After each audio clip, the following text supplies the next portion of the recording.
Israel वर्तमान में आंतरिक राजनीतिक अस्थिरता, इंटरनल पॉलिटिकल इंस्टेबिलिटी के एक संकटपूर्ण क्राइसिस दौर से गुजर रहा है। 7 अक्टूबर 2023 को हमास के हमले के बाद से देश लगातार संघर्ष, कॉन्फ्लिक्ट की स्थिति में है। इस युद्ध के परिणामस्वरूप गाजा घाटी में 67,000 से अधिक पैलेस्टीनियंस मारे गए हैं और लाखों लोग विस्थापित हुए हैं। वर्तमान में इजरायली सरकार 20 पॉइंट शांति योजना को लागू करने की प्रक्रिया में है, जिसे पूर्व अमेरिकी राष्ट्रपति डोनाल्ड ट्रंप ने प्रस्तावित किया था। इस योजना के तहत गाजा से इजरायली बलों फोर्सेस की वापसी, हमास का निरस्त्रीकरण, डीमिलिटराइजेशन और बंधकों हॉस्टेजेस की रिहाई शामिल है।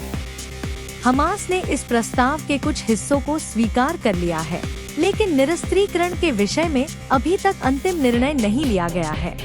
इजराइल में इस शांति योजना पीस प्लान को लेकर व्यापक विवाद डिबेट चल रहा है।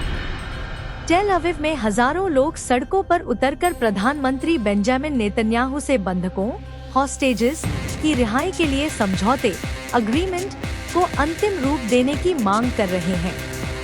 इसी बीच अमेरिकी यहूदी समुदाय अमेरिकन यूविश कम्युनिटी में इजराइल की गाजा नीति के खिलाफ तीव्र आलोचना क्रिटिसिज्म देखी जा रही है। वॉशिंगटन पोस्ट के एक सर्वेक्षण में पाया गया कि 61% अमेरिकी यहूदी मानते हैं कि इजराइल ने भी युद्ध अपराध वॉर क्राइम्स किए हैं और 39% इसे नरसंहार जेनोसाइड के लिए दोषी ठहराते हैं। यह स्थिति इजराइल की आंतरिक राजनीति पर गहरा प्रभाव डाल रही है।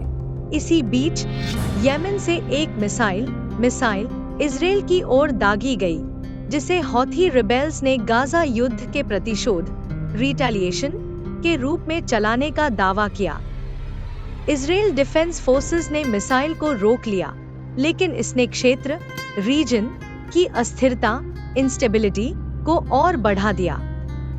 समग्र रूप से इजराइल की आंतरिक राजनीतिक अस्थिरता और गाजा युद्ध का प्रभाव देश के भविष्य के राजनीतिक परिदृश्य पॉलिटिकल लैंडस्केप को अनिश्चित अनसर्टेन बना रहा है।